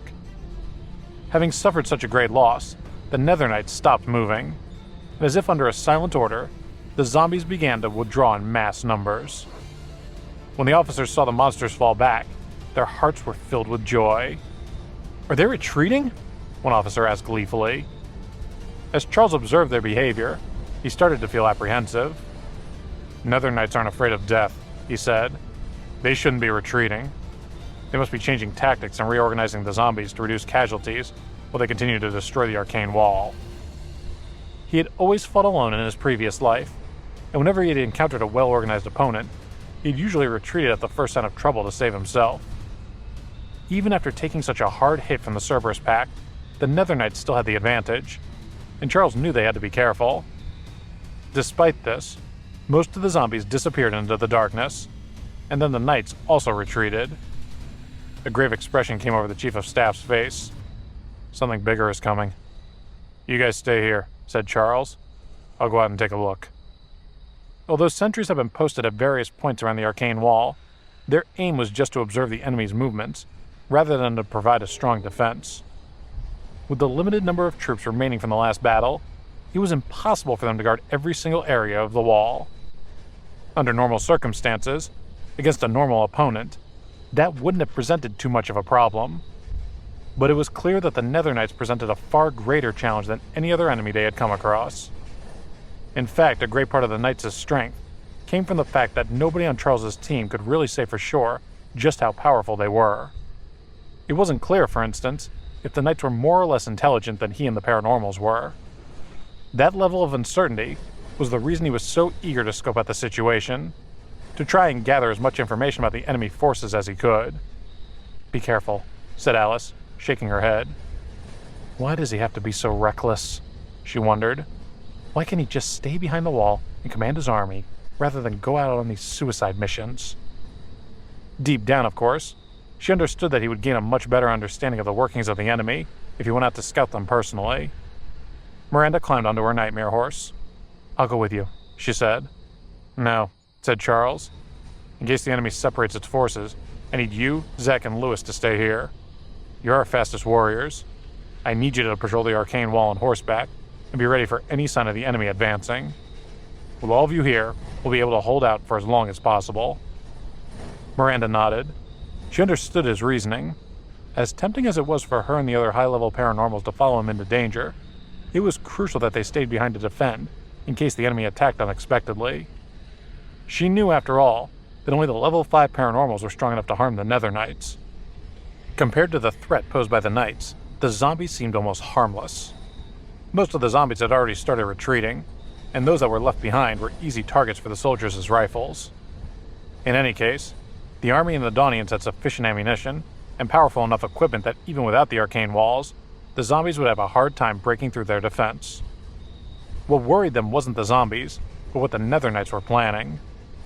Sitting astride Bullet, Charles rode out of the arcane wall and into the night, a Cerberus at his side. Initially, he chased after the zombies that were attacking the wall, but he was soon caught up in a fight with some Nether Knights who had been ordered to separate from the main army to stall him. The Cerberus easily reduced most of the knights to ashes with a few blasts of its fiery breath, while Charles easily dispatched those that evaded the flames. After killing the enemies, they carried on and soon caught up once again with the rest of the enemy army. When the great Nether Knights saw them approach, it turned and led a group of other knights toward them. It fixed Charles with a steely gaze, and then it aimed its bright spear at Charles like a lance and charged at him. Charles grinned, gripped his silver spear, and spurred Bullet onward. "If you're so set on stopping me yourself, why'd you sacrifice those small fry just now?" he wondered. "You must have known I'd defeat them." He had lived through so many life-and-death situations that even in the heat of battle, he could summon the focus to puzzle out the enemy's strategies. So as he approached the great Nether Knight, he had the presence of mind to realize that the Nether Knights were bound to the rules of Hell, and that those rules held the key to understanding their game plan. When the two enemies met, Charles deflected the great Nether Knight's lunge with ease, hardly losing balance before speeding past. When he turned, he spotted that the Hellhound was under attack from a large number of zombies.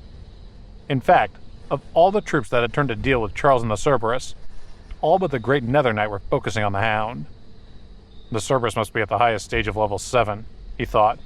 Why are the zombies even attempting to kill it? He couldn't work out why the Knights' army was even attempting to stall him and the Cerberus at all, especially with one of its strongest commanders, when it would have made more sense to continue its retreat. He deduced that the main army was heading somewhere of great importance. "Hold on," Charles called to the Cerberus. "We'll win this together."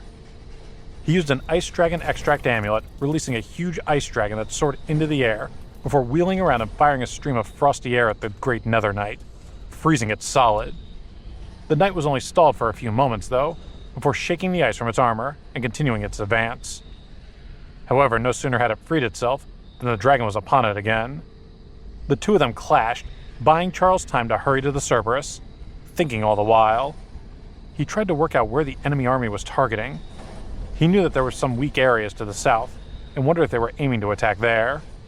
However, he had nothing to go on but blind guesswork. Another thought he couldn't let go of was his memory of the Cerberus telling him that the Nether Knights weren't real Nether Knights. Although they possessed the same strength, they weren't bound by the same rules.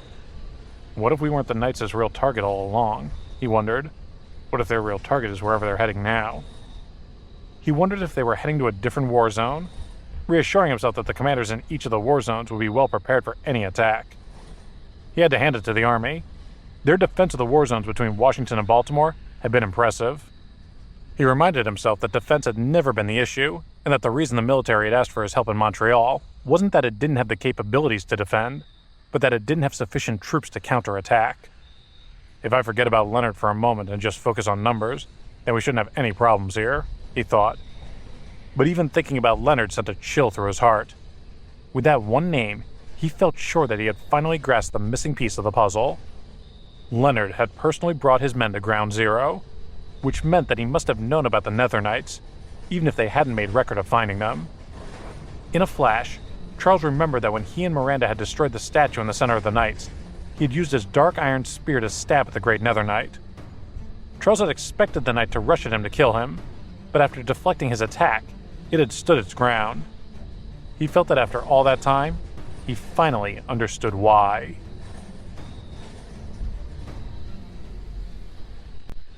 When Charles thought back to that moment at Ground Zero, he suddenly realized what he had missed all along. The main objective of the Nether Knights wasn't to kill the enemy, but to protect the Statue of Hell. "Let's go," he said to the Cerberus. The Hound clearly wanted to remain in the fight, but obeyed Charles. They both swung around and hurried back to the arcane wall.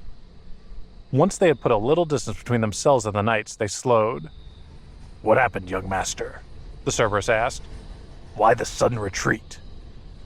"Did you notice the great Nether Knight didn't chase us?" asked Charles.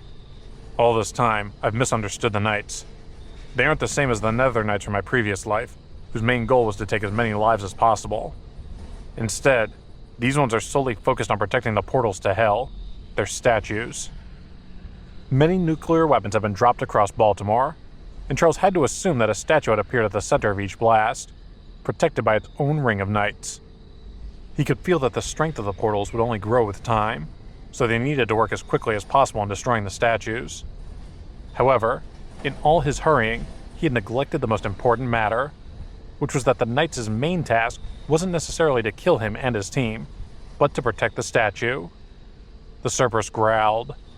"You're saying that they have no intention of attacking you at all?" it asked.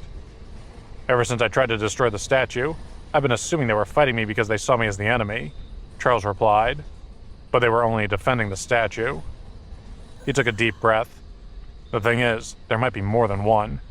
If that's the case, then it makes more sense for the enemy to send their forces to the other statues, rather than waste any more time chasing us. That way they'll be able to ensure as many forces can cross over from Hell as possible." He still didn't completely understand what the Cerberus had meant when it had told him that the knights weren't genuine Nether Knights. For the time being, he would have to treat them as though they were. Once he felt he finally understood the enemy's workings, it became a lot easier to predict their movements. If he destroyed another statue, he would be marking himself as the enemy's #1 target. Of course, he and Miranda had already destroyed one of the statues, but he felt sure there were more at the other blast sites. Even if there was a chance to destroy the other statues, it was unlikely that Washington would send its troops to their deaths to do so. However, Charles could think of one person who would dare to meddle with the statues to achieve their own ends. "Leonard," said Charles. "Once again, I've underestimated him." He thought that he knew Leonard well enough to sniff his involvement a mile away, and yet once again, Leonard had slipped under his radar. Of course, Charles was only working with limited information, and although he had some knowledge of how things would pan out over the next 10 years, he didn't have any direct communication with Leonard or any of his allies. It was clear that although Charles had many great powers, Leonard was more than a match for him. As he and the Cerberus hastened back to the arcane wall, he tried his best to sort out what he knew. He knew, for instance, that at some point in the next 10 years, Leonard would kill 300,000 American troops in his uprising. "He can't manage it on his own," Charles said to the Cerberus, "or even with however many soldiers he convinces to join his side. He must have some other resource, some other ally. The Nether Knights, for instance. They're far stronger than zombies. My rebirth shouldn't have changed anything about their arrival in the mortal world. However, although Leonard's uprising will take out most of the soldiers, there will still be a lot of logistics people who will surrender to him. If they find out about the Nether Knights' existence, it's impossible the news won't leak somehow." The wind blasted his face, clearing his head. He knew he had made a huge mistake in underestimating Leonard. He had let his hatred for the man blind him to just how skilled an opponent he was. Although he had thought of Leonard when he had first seen the Nether Knights at the center of the blast site, he hadn't considered just what Leonard's relationship might have been with the Knights' arrival, and he certainly hadn't suspected that it might be a cooperative one. It was difficult to imagine that creatures as powerful as the Knights would obey Leonard's command, even if he had been successful in summoning them. Nevertheless, the rules of Hell dictated that they needed to follow the command of their summoner, even if they weren't the genuine Knights.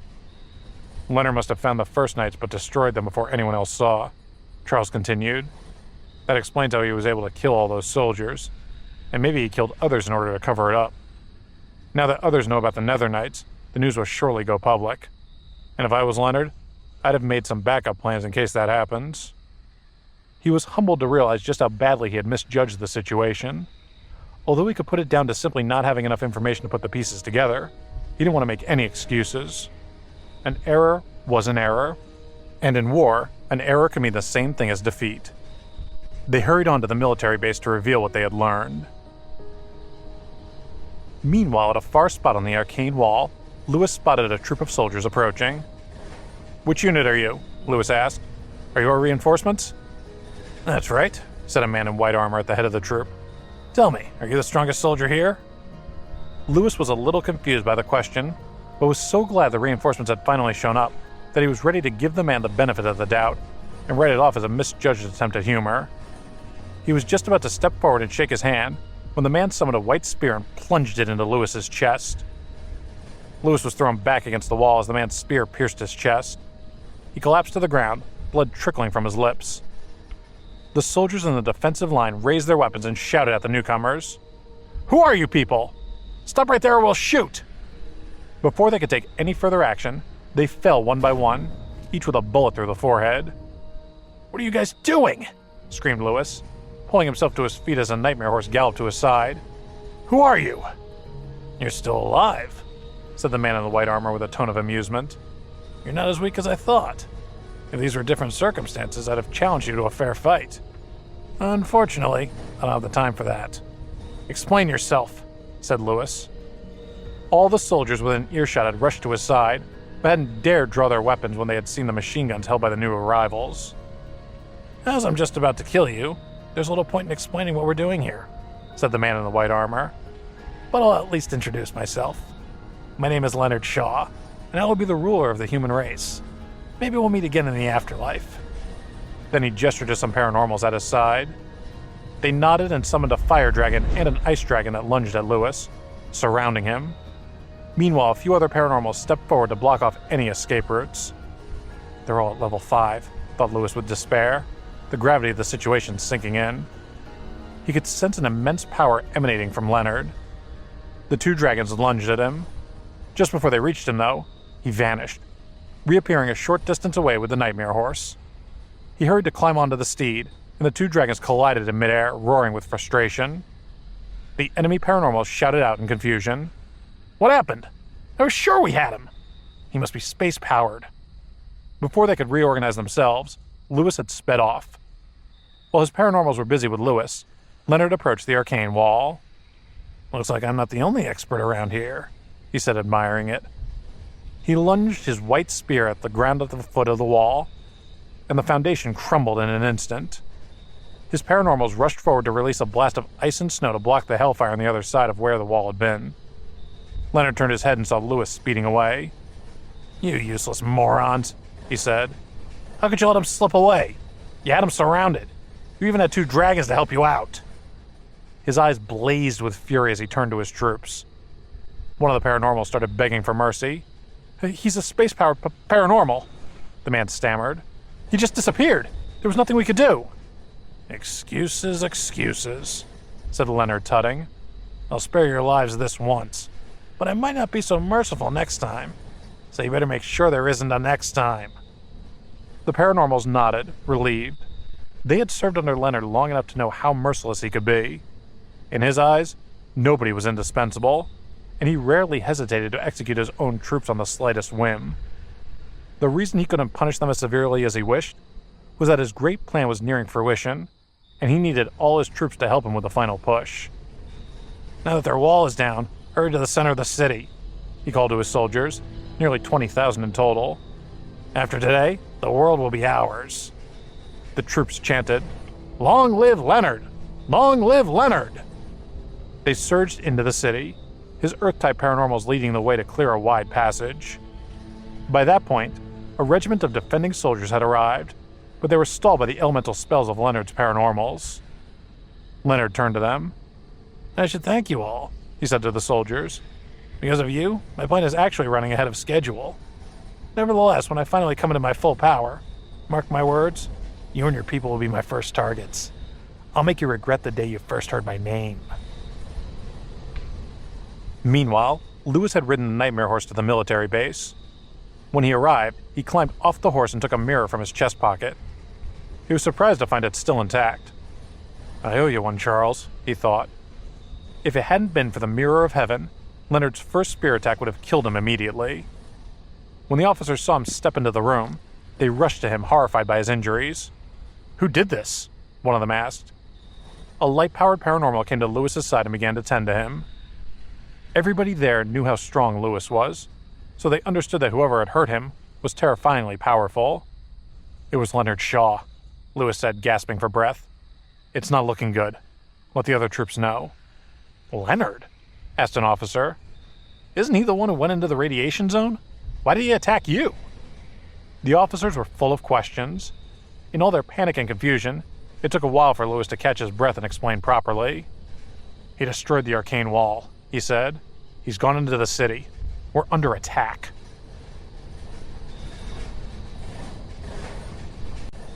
Lewis didn't even seem to notice his injuries. "Contact the military bases throughout the city," he said to the officers. "Find out exactly what happened." The officers quickly got to work, radioing their divisions across the city. In many cases, they were unable to establish a connection, and those areas that did respond had only bad news. "In War Zones 2 and 3, the explosives in the defense buildings have all been detonated," said one of the officers. "Each blast took out more than 1,000 people and created a great number of zombies. Zombies have also started pouring in through the gap in the city wall. Both zones are doing their best to defend against them." Everyone in the room shook their heads in despair. They had been so focused on defeating the Nether Knights that they hadn't expected that their own reinforcements would become their enemy. At that point, Charles entered the room. "What's happening here?" he asked. "Things are very bad," said the Chief of Staff. "War Zones 2 and 3 have already been attacked and are swarming with zombies. We can't get through to most of the other war zones. In particular, Zones 17, 22, and 24 hung up our call." Charles was silent for a few seconds as he absorbed the news. "We're all very tired," he said. "Let's get some rest." "How do you expect us to rest at a time like this?" asked one of the paranormals. "Surely there's something else we can do." "If you can get in touch with your reinforcements, pull them back as fast as you can," said Charles. The paranormal's face turned red, but he didn't dare say anything else. "The enemy won't reach us for a while yet," Charles continued, "and we're all exhausted. Right now we need to recover our strength and prepare for the upcoming battle. Apart from the officers responsible for contacting the major war zones, everyone else should take turns to rest. Of course, if you'd rather face the enemy completely exhausted tomorrow, be my guest." The officers were silent. They were all elite soldiers from their respective areas. Although they were all rallied under the banner of the Montreal Army, they were anxious for their own territories. They understood the value of rest, but they couldn't imagine they would be able to get much sleep. "All of you," snapped an officer, his eyes bloodshot. "You heard him. Get some sleep. We can't change what's already happened. We have to do our best to calm ourselves. If we panic and act while we're still weak, we'll be playing right into our enemy's hands. Gather your strength and get ready for tomorrow's battle." The soldiers retired to their quarters, leaving behind only the necessary guards and patrols. Charles and the others stood beside the radio, taking turns sleeping as they waited for any news that might come through. Although high-level paranormals needed only a short sleep, they could easily stay awake for a few days at a stretch. Sleep was a very effective way to recover energy. They knew that the next day would demand a lot from them. At one point in the night, some members of the Super Squad tried to escape. Charles killed them without hesitation, and then he set a hellhound on patrol to make sure nobody else attempted to flee. There was nothing worse for morale than deserting soldiers. Killing the Super Squad members was the only way to show the others that escape simply wasn't an option. Charles slept for 3 hours and spent a while cultivating. He healed most of his wounds, but left some untended. The pain would give him some focus in the coming days. Throughout the night, they received news from the war zones. They huddled by the radio, hanging on the reporter's every word. "War Zone 1 was attacked first by Leonard's troops and then by a horde of zombies," the voice announced. "In total, they lost 6,000 people. War Zones 2 and 3 started with 30,000 soldiers. By the end of the fighting, more than 10,000 were injured. There were no casualties in War Zone 4, but General O'Connor found 12 undetonated explosives and 2 nuclear warheads, in addition to some people waiting to launch them. Fortunately, they had some ice-powered paranormals who were able to pacify them in time. Otherwise, we would have lost the zone completely. War Zone 5 was attacked, and although our troops were well prepared, we still lost close to 1,000 soldiers. We haven't heard from War Zone 6 and 7. In War Zone 8, General Carl Healy was ambushed by a paranormal and killed on the spot. A riot broke out. It took us until morning to suppress it. No news from War Zone 9. In War Zone 10, we lost almost all of our troops. No news from Zone 11. The officers crowded around the radio shook their heads in disbelief at such devastating news. They were most affected by the news of Carl Healy's death. They were so furious that they tried to send out a group of reinforcements to War Zone 8, or almost immediately turned back when the Chief of Staff caught wind of their plan. "No point in sending out such a small number," said the Chief of Staff. "If we act on impulse like this, our comrades' sacrifice will be for nothing." At 7 in the morning, Charles and his paranormals met with the military's commanding officers to discuss their next move. A map of the war zones had been pinned to a board. The paranormals had completed their recovery overnight, using crystal cores to replenish their energy. "Everyone's up to speed on the situation," said the Chief of Staff. "Last night, 11 war zones were attacked, with more than 50,000 people killed. 2 zones were completely wiped out, while we've lost contact with 7 others. We've sent some search and rescue teams to see what they can find there. We've also sent out scouts to war zones 17, 22, and 24. However, we don't hold out much hope." Charles stood up and walked to the map. He drew a circle connecting several of the zones. "The zones that have lost contact are 6, 7, 9, and 16, he said. "We're going to investigate these. We need some of your troops to help us." The people in the room all looked nervously from one to another. Of the 7 war zones that had lost contact, 5 were contained in the circle Charles had drawn. Although the other 2 weren't immediately in the circle, they weren't far away. "Those other 2 zones not in the circle," said the officer grimly. "They're under the control of the Shaw family." "It's very obvious that this attack was premeditated," said the officer. "They even brought nuclear weapons to destroy Warzone 4. Even if they didn't succeed in the end, they still killed more than 50,000 people. According to this information, it's clear that this is the work of the Shaw family," said the Chief of Staff. "They're a famous family of generals in Washington. Montreal shouldn't have interfered with Washington's military affairs, but there's no going back on that now. I hope we can find a way out of this mess." The officer's face turned pale.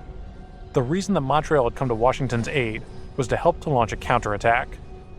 However, they hadn't expected things to get quite so chaotic. The Chief of Staff didn't press the officer any further. Instead, he said, "The situation is very clear. This circle marks the center of this area. It's also the place where the greatest number of nuclear weapons have been detonated across the past 2 months. Our most important task will be to stop as many zombies as possible from leaving the area. We've lost contact with all 5 war zones here.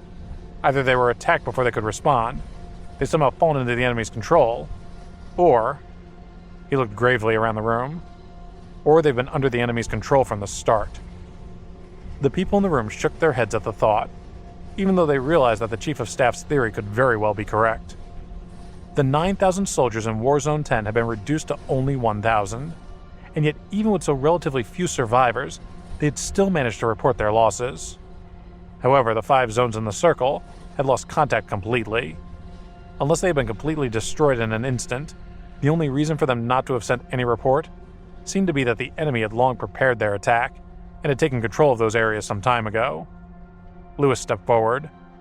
"I won't force you to do anything you're not comfortable with," he said, "but you should all understand that this isn't the time for sticking to the rules." Although directly interfering in the military situation would go against regulations, it was clear that Leonard's uprising called for a rewriting of the rulebook. Meanwhile, some of the officers had been in discussion about the news from Washington. They eyed each other with distrust, unable to shake their territorial allegiances. "General Healy has fallen, with his army suffering heavy losses," one officer said. "The forces opposing Leonard are led by Generals Arthur O'Connor, Patrick Hart, Catherine Fraser, and Emily Ray. They are in close contact with one another. Last night, General O'Connor hinted to us that some of you might have connections with the Shaw family. However, after fighting side by side for one night, we've decided to trust you. We need to work together to get ourselves out of this mess." An officer saluted Lewis and the others. "If we can pull together our intel, it can only help us," he said. "Without the knowledge of the Nether Knights, Warzone 4 would surely already have been destroyed. And if the other zones hadn't been on such high alert, we would have sustained even greater losses." After deciding to join forces, the officers contacted their superiors. Meanwhile, Charles busied himself with his own preparations. Leonard had been his greatest opponent in his previous life. It appeared that even after his rebirth, their rivalry hadn't changed. He knew that he needed to be careful. He didn't want anything to do with the officers' plans, but if their decision didn't suit his wishes, he would make sure to let them know, even if it meant going against all of them. After an hour of discussion, telegrams, and radio reports, an agreement had been reached. The Chief of Staff approached Charles. "We've decided to work together," he said. "However, the defense facilities of the major war zones have suffered varying degrees of damage. The generals need to repair their own areas. When that work is done, they'll work together against Leonard." "How long will they need?" asked Charles.